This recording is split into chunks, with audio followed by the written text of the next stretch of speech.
and the Evergreens.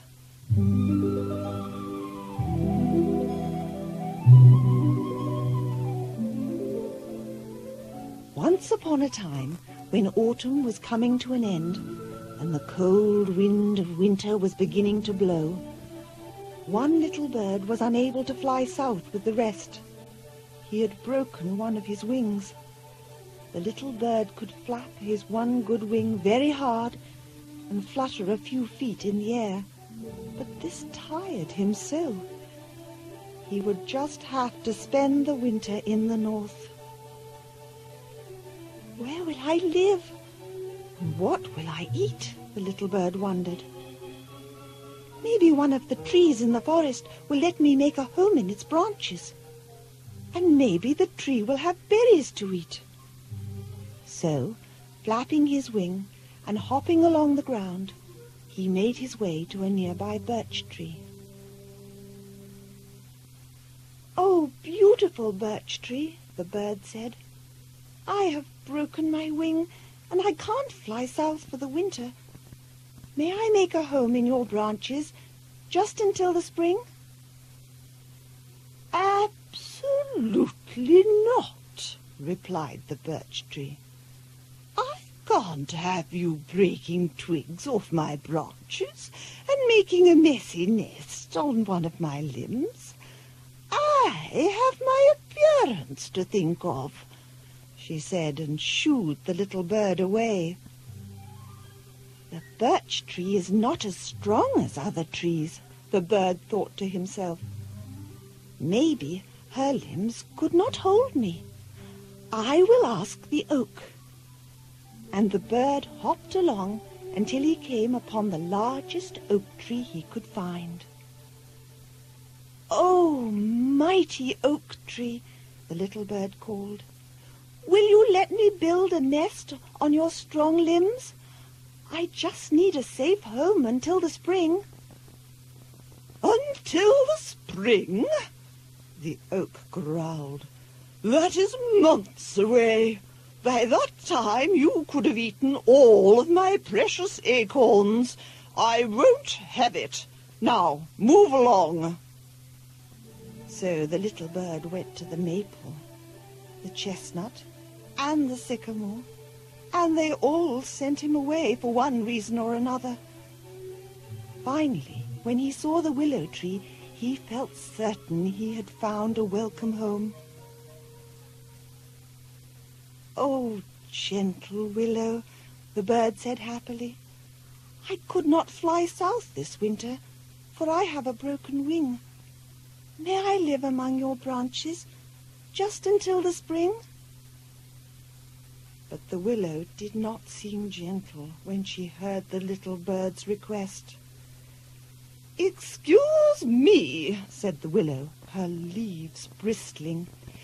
"I don't believe we know each other, and willows never talk to strangers. I'm sure you'll meet some lowly tree that will take you in, but don't bother us willows. Please leave at once." And then the willow tree just ignored the sad little bird. "What can I do? Where can I go?" the bird cried as he hopped away. He knew he had no choice now, and so, as best as he could, he headed southward. But before he had travelled very far, he heard a soft voice calling him. "Where are you going, little bird?" "I'm trying to go south where it is warm," the bird answered. "I can't fly, for I have a broken wing, but there is no home for me here." "Yes, there is," said the kind spruce tree who stood right near the bird. "You can make a home in my branches and spend the winter with me, if you like." "Really?" the little bird said, not believing what he heard. "But we're strangers. and my nest may look rather messy on your beautiful branches." "That doesn't matter to me. We'll be very good friends in a short time. Here, let me show you my best branch for your new home." The little bird was so happy he had found a friend. And then the little bird heard another kind voice. "Hello, little bird," said a nearby pine tree. "I'll do my best to keep the cold north wind from blowing on your home in the spruce. And you can eat berries from my branches," piped up the juniper tree who was next to the pine. "I have enough to last you all winter." "Thank you all so much," the little bird said, and he set about gathering twigs for his nest in the spruce tree. "We're going to have a fine time together," the spruce, the pine, and the juniper agreed.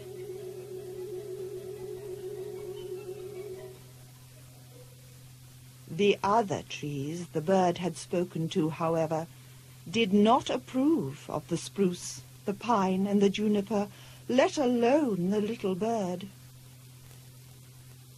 "I would never let an untidy bird live on my limbs," said the unfriendly birch.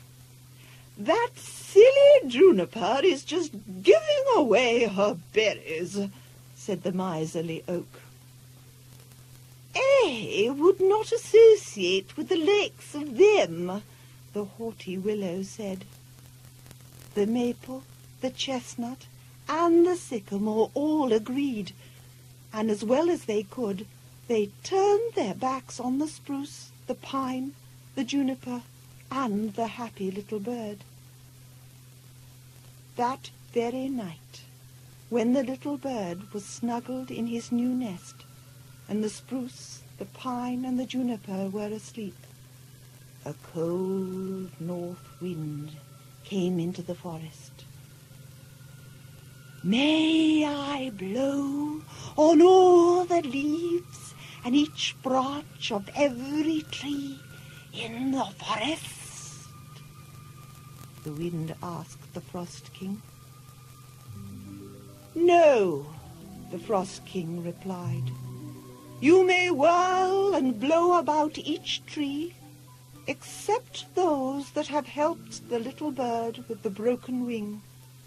They may keep their leaves throughout the winter, for they have shown charity and kindness."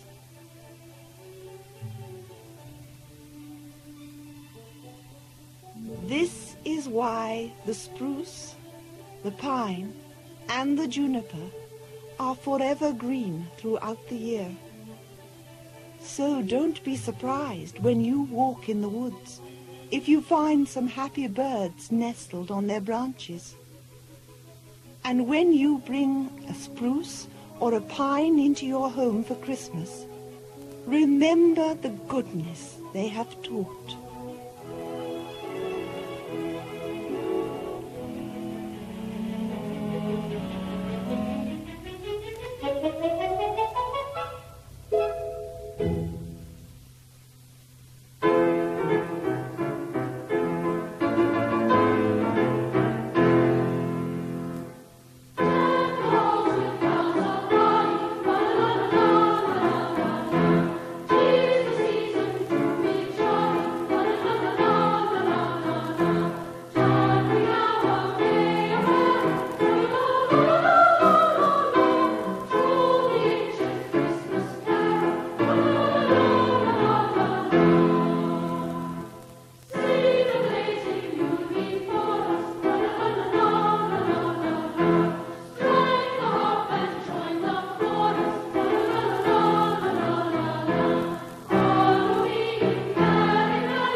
The Night Before Christmas. 'Twas the night before Christmas, when all through the house not a creature was stirring, not even a mouse. The stockings were hung by the chimney with care, in hopes that St. Nicholas soon would be there.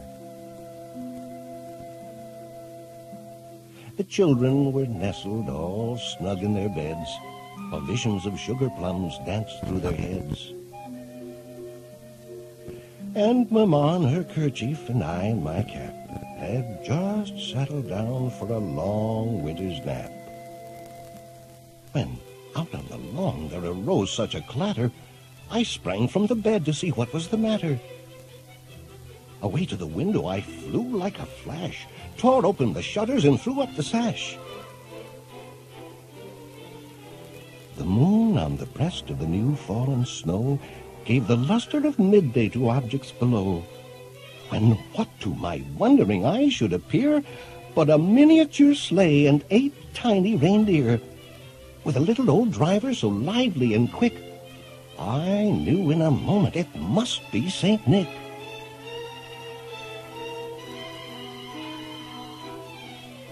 More rapid than eagles his coursers they came, and he whistled and shouted and called them by name.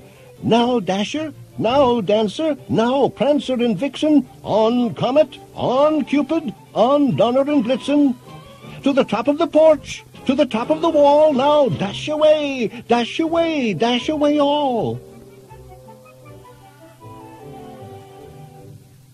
As dry leaves that before the wild hurricane fly when they meet with an obstacle mount to the sky, so up to the housetop the coursers they flew, with a sleigh full of toys and St. Nicholas too.